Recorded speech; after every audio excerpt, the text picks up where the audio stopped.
হ্যাঁ, গ্রামে গঞ্জে আমরা বিষয়গুলো তুলে ধরছি যে এই রাজ্য সরকার রাজবংশীদের জন্য কি করেছে, নমশূদ্র সম্প্রদায়ের জন্য কি করেছে, সংখ্যালঘু মানুষদের জন্য কি করেছে, সেগুলো আমরা ছোট ছোট সবার মধ্য দিয়ে তুলে ধরার চেষ্টা করি। আগামী লোকসভা নির্বাচনে আইএসএফ বা মিম কোনো বড় ফ্যাক্টর হয়ে দাঁড়াবে না, কারণ উত্তরবঙ্গের মুসলিমেরা ধর্মনিরপেক্ষ। শুধু তাই নয়, রাজ্যের সরকার অনগ্রসর মুসলিম সমাজের জন্য অনেক কাজই করেছে। সুতরাং আগামী লোকসভায় এখানকার মুসলিম সমাজ রাজ্য সরকারের পক্ষেই থাকবে।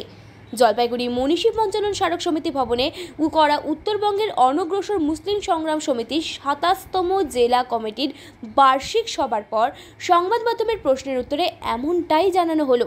এদিন বার্ষিক সাধারণ সভা থেকে বেশ কিছু দাবি দাওয়া উঠে এসেছে। ওই সমস্ত দাবি দাওয়া রাজ্য সরকারের কাছে তুলে ধরা হবে, এমনটাই জানিয়েছে সংগঠনের পক্ষ থেকে। তবে সংগঠনের বিশ্বাস, এর আগেও রাজ্য সরকার অনগ্রসর মুসলিম সমাজের জন্য অনেক কাজই করেছে এবং এবারও নিরাশ করবে না। এদিন সংবাদ মাধ্যমের সাথে কথা বলতে গিয়ে সংগঠনের সদস্য সৈয়দ নজরুল হক বলেন, এটা একটি অরাজনৈতিক দল। সদস্যরা রাজ্য সরকারের উপর আস্থা রাখে। রাজ্য সরকারের অনগ্রসর শ্রেণী কল্যাণ বোর্ড গঠন করা সহ বেশ কিছু উদ্যোগ নিয়েছে। এদিকে লোকসভা নির্বাচনে উত্তরবঙ্গে আইএসএফ এর প্রভাব প্রসঙ্গে সংগঠনের সভাপতি আব্দুল হোসেন বলেন, ওই সংগঠনের কোনো প্রভাব এই এলাকায় নেই। তাছাড়া ওই সংগঠনের যে ম্যানিফেস্টো তা তাদের সংগঠন সমর্থন করে না। এদের সমর্থন দেওয়া মানে সরকারের ক্ষতি হয়ে যাওয়া, যে কারণে তারা সরকারের সাথে আছে বলে জানান তিনি। না, সেটা আমাদের হচ্ছে গ্রামে, হ্যাঁ, গ্রামে গঞ্জে আমরা বিষয়গুলো তুলে ধরছি যে এই রাজ্য সরকার রাজবংশীদের জন্য কি করেছে, নমশূদ্র সম্প্রদায়ের জন্য কি করেছে, সংখ্যালঘু মানুষদের জন্য কি করেছে, সেগুলো আমরা ছোট ছোট সবার মধ্য দিয়ে তুলে ধরার চেষ্টা করতেছি। ইটাহারে যে সম্মেলন হবে সেখানে সমস্ত ধর্মের লোককে ডাকা হবে।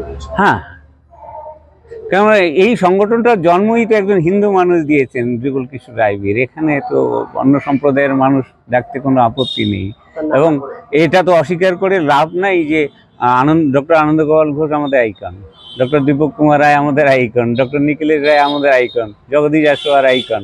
এদের ডাকতে অসুবিধাটা কোথায়? কারণে আমার নাম সৈয়দ নজরুল হক, আমি সাধারণ সম্পাদক শিকড় লোকশিল্পী কল্যাণ সমিতি। না, আইএসএফ জানা গেছে, কিন্তু আইএসএফ আমাদের দিকে নেই। আমাদের যে এলাকা বা আমার সংগঠনের সঙ্গে যুক্ত নয় আইএসএফ এর কোনো প্রভাব আমাদের মধ্যে নেই। আগামীতে যদি প্রয়োজন হয় তাহলে কি আইএসএফ এর সঙ্গে আপনারা যাবেন? না, আইএসএফ এর যে মানে ওদের যে ম্যানিফেস্টো, সেটা আমরা সাপোর্ট করি না। কারণ ওটা অনেকটা হচ্ছে আলট্রা মুসলিম, সাম্প্রদায়িক সংগঠন, হিন্দু বিদ্বেষী একটা কথা বলা। আমার সংবিধান তো সেকুলার সংবিধান, সেখানে সঙ্গে ওদের মিল নেই।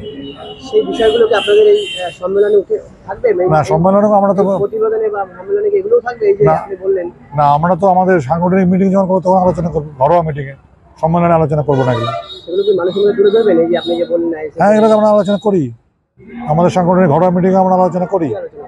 এই যে কোন সংগঠন ভালো, কোথায় যেতে হবে, আইএসএফ আছে, মিম আছে, এগুলো আমাদের জন্য বিপজ্জনক। কারণ ওরা যাওয়া মানে সংখ্যালঘু ভোট ভাগ হওয়া, সরকারের ক্ষতি হয়ে যায়। আপনার নাম আর পরিচয়? আমার নাম আবুল হোসেন, আমি উত্তরবঙ্গ অনগ্রসর মুসলিম সংগ্রাম সমিতির সভাপতি।